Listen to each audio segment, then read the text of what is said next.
Hola chicos, literatura española 19. Bueno, en el periodo del Renacimiento, aunque fue un fenómeno bastante global dentro de lo que es la cultura occidental, claro, eh, en cualquier lugar, y en España también, pues adopta unas características especiales que le pueden distinguir del Renacimiento de Francia o del mismísimo de Italia. Vamos a ver algunas cositas de estas características. ¿eh? Así como en Francia se aprecia una ruptura enorme entre el medievo y el Renacimiento, en cuanto a lo sociocultural se refiere, en España no.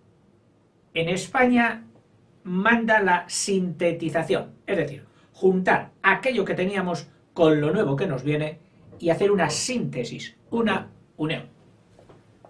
Es decir, en Francia hay ruptura. Todo lo viejo a la papelera, nos quedamos con lo nuevo. En España, no. En España hay síntesis. Coger lo viejo con lo nuevo. A mí personalmente me parece más equilibrado. Otros opinarán que no, que mejor haberse deshecho de todo lo antiguo de la Edad Media. Por ejemplo, en lo que concierne a la religiosidad, pues no se pierde al llegar esta nueva ideología que en el resto de Europa tenía unas connotaciones más bien paganas. Paganas significa no malas, sino que no excluyen, sino que excluyen la religiosidad y lo divino. Pues en España no. En España, al asociar, al sintetizar nuestra clásica religiosidad medieval con las teorías venidas de Italia, surge una modalidad de literatura religiosa que daría muy buenos frutos, muy españoles y muy admirados en el mundo, que es el fenómeno de la mística. Es decir, que en la religiosidad nosotros sintetizamos el medievo más el clasicismo que nos llega de Grecia y Roma y da un resultado de una literatura especialísima que es la mística, en la que sobresaldrían pues San Juan de la Cruz y Santa Teresa, que luego veremos individualizadamente.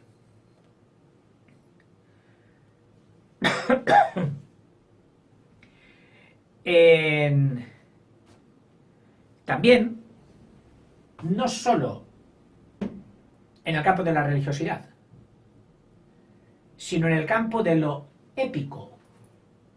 No olvidamos nuestras leyendas heroicas y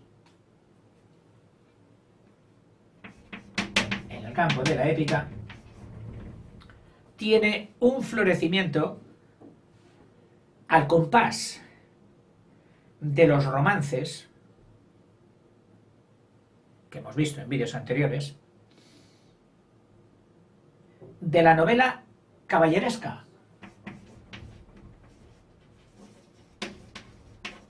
o novela de caballerías.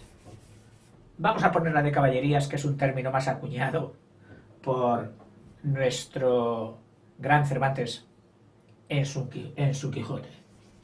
Novela de caballerías. Y también el continuo tejer del romancero español, que no se detiene en esta época del Renacimiento. sino que sigue incorporando romances, estos ya romances nuevos. El romancero nuevo, imitando al antiguo, pero este ya de autor, es decir, no anónimo, que también veremos. Es decir, esto es característica especial de España. La aparición de la mística, uniendo la religiosidad medieval y las renovaciones espiritualistas de Erasmus, intimistas de Erasmus o Erasmo. Y la continuación de la épica mediante las novelas de caballerías, que del Quijote salen un poco mal paradas, como algo que volvía loco a la gente y le lanzaba fuera de su casa a correr aventuras. Pero bueno, esto es emocionante y apasionante y ya lo veremos. En España, entonces, al sintetizar, hay otro dipolo. Lo oculto, que nos llega de Italia con la mitología griega, con los... en fin, y lo popular, que es continuación y rescatado de la Edad Media. Lo sintetizamos. Y las dos corrientes, la corriente mayoritaria en el Renacimiento clásico del exterior, Francia, Italia, tal, es el idealismo. Ese idealismo expresado en el platonismo, en el bucolismo, el pastorcito con la maravillosa pastora, en fin, ese idealismo que veremos luego en las églogas de Garcilaso. Pues nosotros lo compaginamos y no abandonamos nuestro realismo, es decir, lo oculto. Del exterior tiende hacia el idealismo, mientras que lo popular conserva y tiende el realismo. En ese realismo que había expresado ya la Celestina y que va a continuar con la picaresca, especialmente con un libro maravilloso que es El Lazarillo de Tormes, que ya estudiaremos. En España, otro dipolo, ya vamos buscando dipolos, culto popular, idealismo religioso. Hay otra polarización, ya que lo culto e idealista tiende a la estética, es decir, a la belleza en sí misma, tanto de forma como de contenido. Por aquel puritanismo y preciosismo heredado a imitación de Horacio, que habíamos visto. Bueno, pues en España no solo acometemos esto, sino que lo sintetizamos con nuestra ética, es decir, la consideración de los valores morales y humanos. No nos quedamos solo en una cáscara brillante, de brillantez, sino que vamos al meollo, al comportamiento humano, a la ética. Por otra parte, el espíritu individualista, que yo cuando se dice esto de España, que somos muy individualistas, me barrunto que no somos el único país que lo decimos.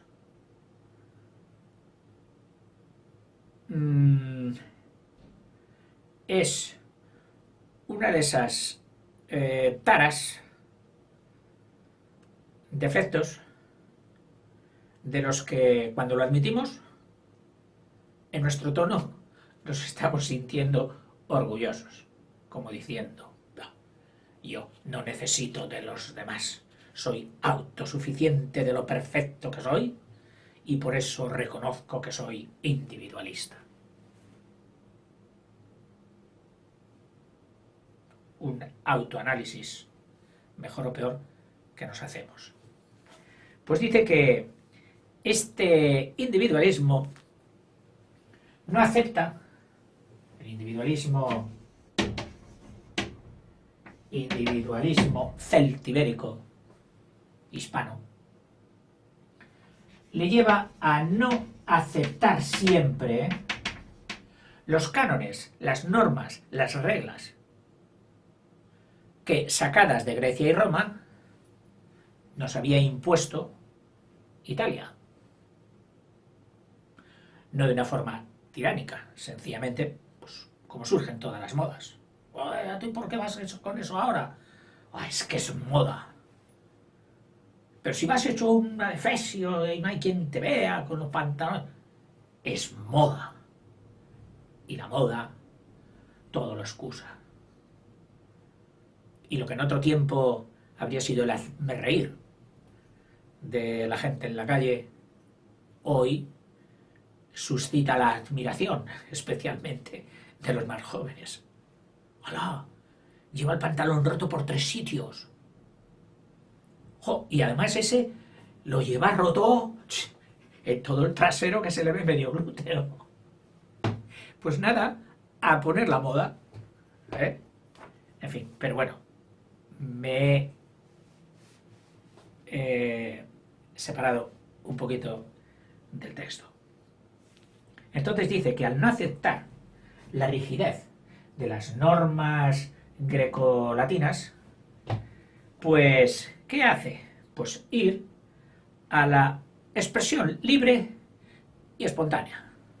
Es decir, no normas,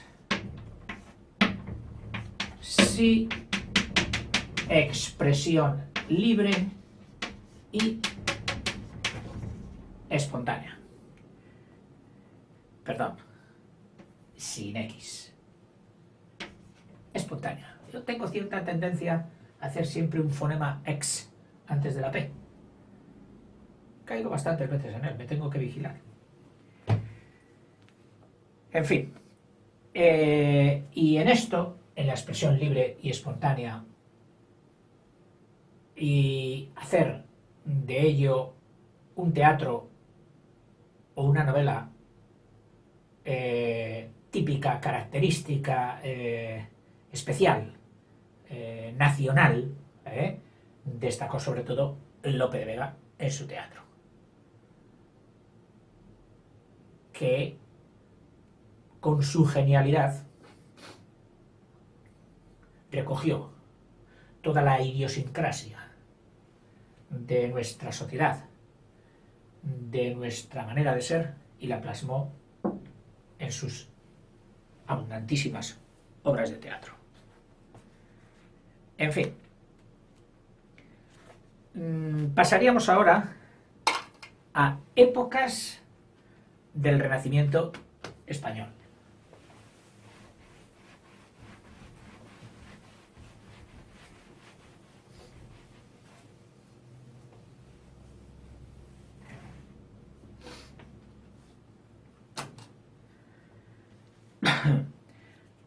Además del pre-renacimiento. Y esto, como sé que las fechas, los periodos, los siglos, es algo que se digiere muy mal a determinadas edades. A mí me pasaba lo mismo. De todas las fechas, yo creo que solo me aprendí 2 o 3. La Revolución Francesa, el descubrimiento de América, caída del Imperio Romano, y a base de esas 3 procuraba vivir. Era muy malo para las fechas. Bueno, pues vamos a tratar de concretar algunas, no fechas exactas, sino decir, en el siglo XV es lo que podíamos llamar el pre Renacimiento. Pre-Renacimiento. Y en el siglo XVI ya es Renacimiento pleno. Habíamos visto que este siglo XVI estaba partido en dos mitades. La mitad de Carlos V y la mitad de su hijo Felipe II. El siglo XVI. En el siglo XV, lógicamente, pues es como la preparación. Y en el siglo XVI, que todo esto ya te lo di ayer, entonces que te sirva de recordatorio, no te digo más, que no quiero repetirme. Ya lo hago sin querer. Vamos a ver estas características, estos matices especiales en el humanismo español. Es decir, así como en otros países, Erasmus, Lutero, en fin, y otros filósofos, sociólogos, en España el estudio de la filosofía, las lenguas, etc., nos dio por investigar el desarrollo de las lenguas. Es decir, la filología, que es amigo del logo. El logo es la palabra. Filología, que es el estudio de la estructura de una lengua, de su procedencia, de su evolución, etcétera, etcétera. Y también la escrituraria. La escrituraria se entiende como el proceso por el que una gran obra, como en este caso era la Biblia, había sido traducida de varias lenguas hasta la de nuestros días. A nuestros sabios, filólogos, profesores de universidad, tanto de Salamanca como de Alcalá de Henares, les interesó muchísimo este salto de traducción en traducción. Dieron mucha prioridad al estudio del latín clásico, que se cogió como base el latín de Cicerón, que no tenía que ver, porque alguno dirá, oiga, si el latín se había hecho todo esto entonces, tienes razón, pero se había hecho y escrito, incluso hablado, porque no permitían a nadie matricularse en una universidad si antes no pasaba la prueba del latín, porque las clases, en su mayoría, se explicaban todas en latín. Es decir, antes de ir a la universidad tú tenías que aprender latín, donde fuera, con el cura de tu pueblo o en la catedral de tu ciudad, pero tú tenías que saber el latín para poderte lanzar a Lovaina, a Rotterdam, a Roma, a Salamanca, a Alcalá, porque sin latín no podías hacer nada. Bueno, pero ese latín eclesiástico, que algunos, por su simplificación de normas, etc., habían acabado llamándolo macarrónico, y que no se ofenda a nadie, no tenía que ver con otro latín clásico que era profundamente trabado. Yo de crío estudié un poquito porque los programas lo exigían, y era realmente como un ajedrez. Y cuando digo como un ajedrez, era un juego totalmente interrelacionado, donde cada figura se movía de una manera y se interrelacionaba con el resto de las figuras. Este latín, por el que muchos abogan que vuelva a darse más extensamente en la enseñanza de los países de lengua romances, es decir, hijas de latina, además de hacer una base muy buena para el entendimiento de los vocablos españoles, franceses, italianos, etc. Porque tú encuentras ahí las raíces, en la lengua madre, en la lengua latina. No solo eso, sino que servía para el desarrollo formal de la inteligencia. Lo mismo que sirven hoy, pues, el ajedrez, el estudio de todos los contenidos en general. Muchos videojuegos, es cierto, desarrollan los aspectos formales, es decir, de forma de la inteligencia, no de contenido, de forma. Y se daba la circunstancia de que los alumnos que eran buenos en matemáticas también lo eran en latín.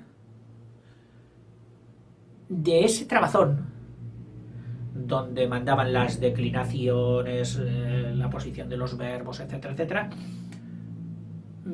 participan también, y por lo visto todavía se conserva en lenguas como el alemán y el ruso, donde para empezar hay que saber mucha gramática, mucha sintaxis. Y claro, la sintaxis vista en latín se reforzaba luego con la vista en la propia lengua, en castellano. Bueno, pues resucitaron el estudio del griego y del latín clásicos, que era difícil, ¿eh? No era el latín que hablaba el pueblo, solo lo hablaban los muy doctos.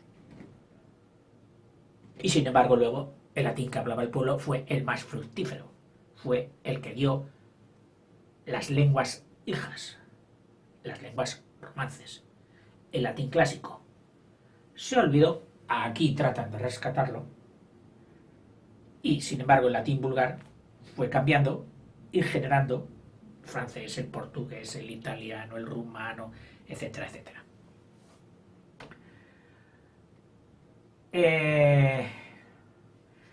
Y en concreto, la Universidad Progre, la de Alcalá, se propone hacer un estudio general y en profundidad de la escrituraria de la bíblica, cogiendo los textos caldeo, que era el idioma que se hablaba en vida de Jesús, el hebreo, que se hablaba simultáneamente con el caldeo, y tendrían, digo yo, su parecido. El griego, que fue la primera lengua de influencia a la que se tradujeron los textos, con el esplendor griego. Y por último, el latino. Y entonces hicieron una edición simultánea de los 4 textos, que adquirió un nombre muy triunfante, que se hizo muy famoso. Aquella era la Biblia políglota. Poli, varias, y glotis, habla, glosar, hablar. Fue como el pastel, la guinda del conocimiento lingüístico en España. Seguimos. De Erasmo de Rotterdam ya habíamos hablado. Dentro de este tema de las humanidades en España, se merece siquiera ser mencionado, si no más bien un puesto de honor, para Luis Vives, un valenciano que nace el mismo año que se descubre América y vivió hasta el 500 40. No se vivía mucho en aquella época, no como hoy. Esta podría ser la figura central del humanismo español. Estudia en el extranjero, en París, en Lovaina, en Oxford, las universidades más famosas, de las que luego llega a ser incluso profesor. Estuvo muy interesado en la pedagogía, que es el estudio del paidos del niño, es decir, de la enseñanza, de la educación, y en la filología. Bueno, pero no te he escrito el nombre de este señor importantísimo, Luis Vives. Dentro de toda su corriente, cuando los sabios estudian la filosofía, la gente normal suele apreciar en ellos que muchos se vuelven taciturnos. Sí, él siempre está con sus ideas. Empiezan a escribir, profundizan. Les gusta encontrar lo metafísico, es decir, más allá de lo físico, el cambio de lo físico. Y en esas teorías que tú seguramente estudiarás un día en Historia de la Filosofía, llegan a unas bifurcaciones que para muchos dicen, ¡guau! Esto no tiene que ver con la realidad. Es decir, a este se le ha ido la olla. Lo que ocurre es que a base de estas ideas originales, en las que según algunos se les fue la olla a muchos filósofos, juntando todas ellas, abren caminos. Es decir, generan hipótesis, que luego vendrán otros a profundizarlas, desbrozarlas y sacar muchas cosas positivas de aquellas hipótesis. Que yo, por ponerte un ejemplo concreto, el hecho de que Julio Verne, un siglo antes de que el hombre llegase a o más de tiempo, llegase a la Luna, y ya él concibiese que el hombre podía llegar a la Luna, ¿ves? Aunque lo hacía novelísticamente, pero no dejó de ser un soñador, un atrevido, que luego la gente ha ido por ahí. Pues Luis Vives no cayó en estos excesos. Era un hombre práctico. Lo suyo era dar importancia, porque la tiene, a lo que todo el mundo considera normal. Ojo, las cosas a veces no son normales porque las piense todo el mundo, pero sí que por aquello de que 4 ojos ven más que 2, el sentir general, el sentido común,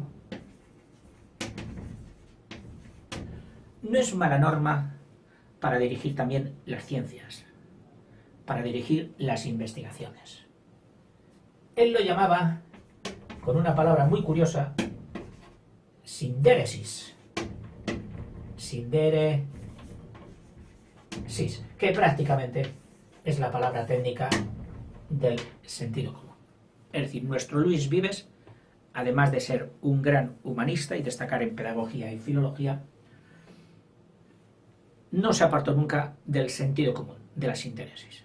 No cayó en extravagancias. Bueno, y hasta aquí hemos llegado. Continuaremos. Hasta luego.